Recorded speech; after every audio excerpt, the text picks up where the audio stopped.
Ministros do Supremo Tribunal Federal e do Tribunal Superior Eleitoral veem espaço para a declaração de inegibilidade do ex-coaching Pablo Marçal, mesmo após a sua derrota na disputa à Prefeitura de São Paulo.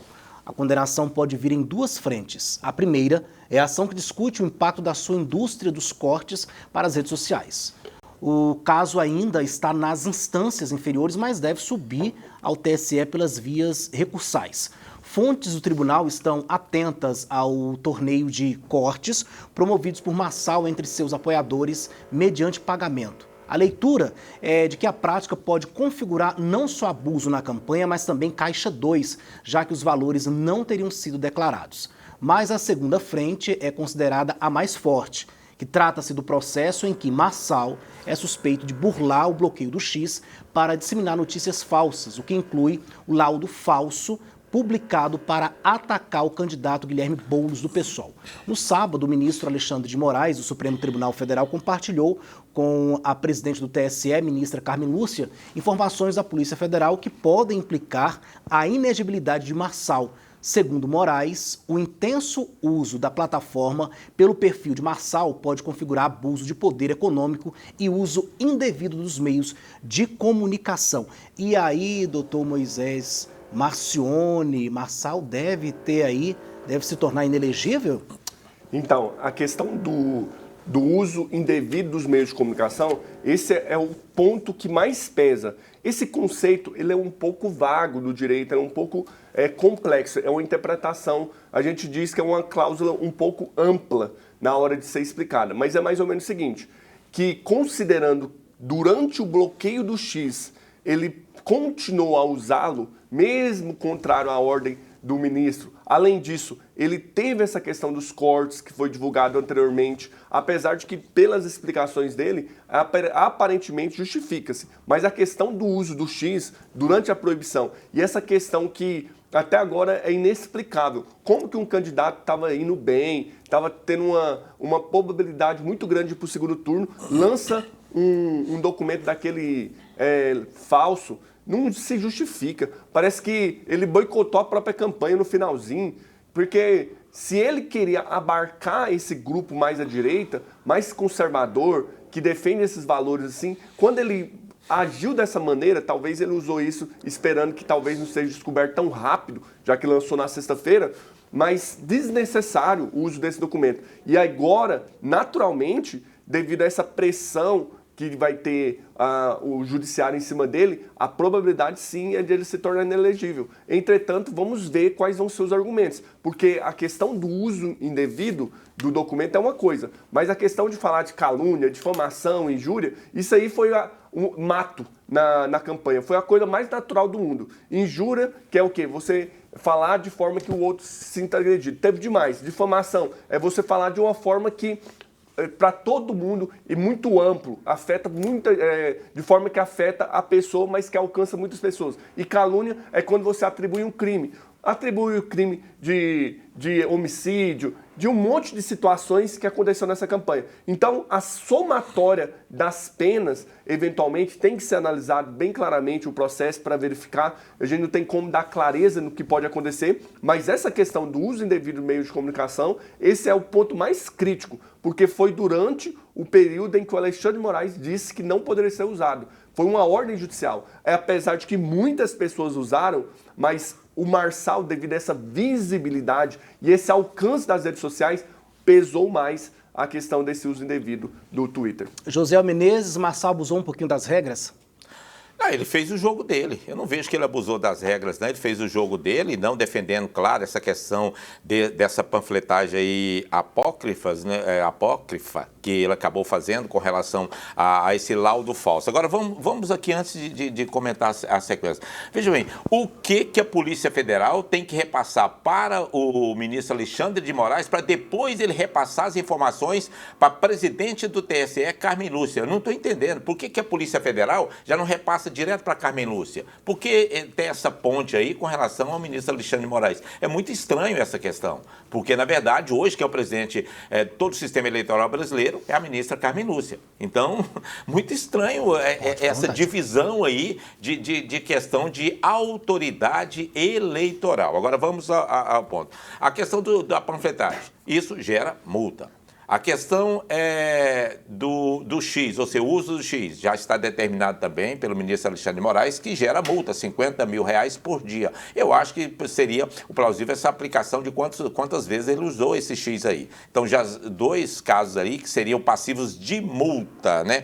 Com relação aos cortes, os cortes está provado aí que eles foram feitos antes da campanha eleitoral. Por isso, não geraria, inclusive, questões aí para que pudesse ser impedido. Eu acho que ele só será punido, só será cassado, só terá suas próximas candidaturas dificultadas se o TSE quiser. Mas eu acho que não há justificativa plausível para isso, viu?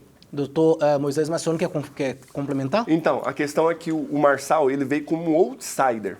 O que é um outsider? Ele trouxe a perspectiva da política norte-americana. Ele quis usar o mesmo cenário, o mesmo... Entretanto, ele desconsiderou o aspecto de que aqui tem um Tribunal Superior Eleitoral. E devido a esse contexto, ele usou toda essa questão de você... nós estamos falando de uma eleição municipal, o que raramente se falava em meio nacional. Era restrita à região. Mas devido a esse uso que ele fez dos meios de comunicação, de ele ter muita visibilidade, muito alcance, ser um cara muito bom no marketing, eu considero também, complementando aqui o que o José Menezes, que, por um lado, ele já teve a punição, porque derrubou também as redes sociais dele, com 13 mil seguidores do começo da campanha. Ele montou uma outra rede social, caiu de novo. E nos últimos dias da eleição, apesar de que foi totalmente errada a questão de usar um documento falso, novamente derrubou as redes sociais dele. Então, se você for analisar, já houve uma punição clara do Marçal. E mais uma punição que seria a inelegibilidade, seria uma punição ainda em duplicidade. Então, eu considero também, analisando também o contexto que o José Menezes falou, que a inelegibilidade dele pode ser que alguns juízes já estão defendendo, eu vi alguns comentando, mas a depender da defesa do Marçal, a probabilidade também de ele continuar elegível é muito grande, porque ele vai vir com uma força muito grande em 2026. Por quê? Se ele fez todo esse estradalhaço nas eleições municipais, conseguindo 1.700.000 e poucos mil votos, já no primeiro turno, no maior colégio eleitoral do Brasil, e teve uma visibilidade nacional e até internacional, é natural que ele assuste um pouquinho também esses caciques, que foi atacado. Desnecessariamente, eu creio que o Marçal, às vezes, foi muito francateador em algumas coisas. Ele precisa ponderar um pouquinho para as próximas eleições, se eventualmente ele estiver, ele trabalhar melhor essa questão dos ataques em relação aos grandes caciques, porque isso prejudica também muito ele. Mas a campanha dele foi usada as estratégias dos norte-americanos. É como o Trump está fazendo agora, é como a Kamala está fazendo, que tem até grandes comícios, de uma forma de visibilidade. E é um grande showman o que ele fez nessa campanha, a ponto de nós estarmos falando dela em meio aqui em Goiânia. Só lembrando também que shows municipal. Aqui durante o comício são proibidos, né? Aqui não, lá é um pouco diferente. Eu estou trazendo esse contexto, que lá é muito diferente daqui. E ele está trazendo esse cenário, e até porque ele traz aquela multidão, foi fazer uma caminhada, uma corrida nos últimos dias, com um monte de gente correndo junto, então ele tenta atrair essa multidão para fazer movimento mesmo. Tá certo. Ô, Josiel, o Cezinha lá do Estrela do Sul de Aparecida pede para te perguntar o seguinte: por que vimos muitas pessoas na caminhada com o Marçal e na votação ele ficou em terceiro lugar? O Cezinha questiona isso aí. O Cezinha. Bom dia, Cezinha. Obrigado aí pela companhia aqui com a gente, né, no Mundo em Sua Casa. A questão foi o seguinte: essa questão aí do laudo médico, ela foi muito forte, né, porque todos os eleitores, aqueles que não eram totalmente fãs ali do Marçal, também estavam acompanhando esse pensamento do Marçal. Mas quando houve a questão ali do laudo falso, atestado publicamente 3 dias antes das eleições, muitas pessoas acabaram, então, não votando do Marçal, achando que não era o conveniente ele ter colocado aquele panfleto, aquele laudo ali, durante a campanha eleitoral. Simplesmente por isso. E ele ficou aí com poucos votos da questão do próprio Nunes, que ficou em primeiro lugar, e do Boulos, então, muito pouco. Eu não tenho o número correto aqui, mas foram cerca de, me parece que 8 mil votos, não sei, né, com relação a tudo isso, ou mais um pouquinho, mas é muito pouco o número de votos para chegar aí no segundo turno. Então, eu acho que não foi um fracasso total com relação a isso, mas que pesou realmente esse laudo, pesou e muito. A questão do Marçal também é porque ele não tinha uma visibilidade na rádio, não tinha visibilidade na televisão. Então, essas pessoas que têm pouco acesso aos meios de comunicação, que é aquelas pessoas das regiões mais periféricas de São Paulo, acabaram que tiveram mais dificuldade de ter acesso às informações. E devido ao bombardeio do tempo de televisão do Nunes ser quase 3 vezes mais o segundo candidato, que era o Boulos, então ele teve um alcance muito grande. Agora, no segundo turno, o Boulos e o Nunes vão ter o mesmo tempo de televisão e rádio. E isso vai ser um prejuízo para o Nunes, porque ele será visto menos e ouvido menos. Então, o Marçal foi um grande vitorioso nessa campanha. Isso é inegável. Por que ele foi? Ele saiu de um cenário praticamente de improvável para possível.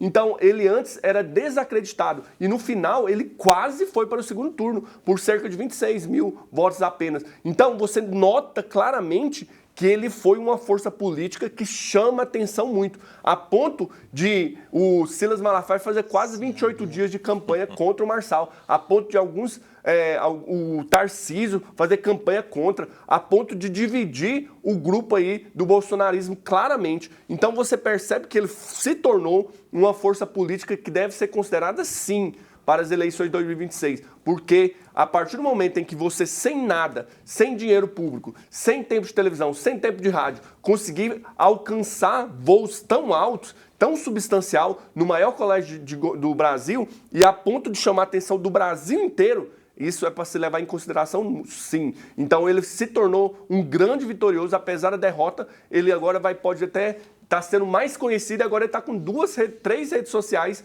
com mais de 1 milhão de seguidores. Então penso que ele pode fazer com esse alcance ainda maior quando for devolvida, claro, àquela rede social dele com mais de 13 milhões.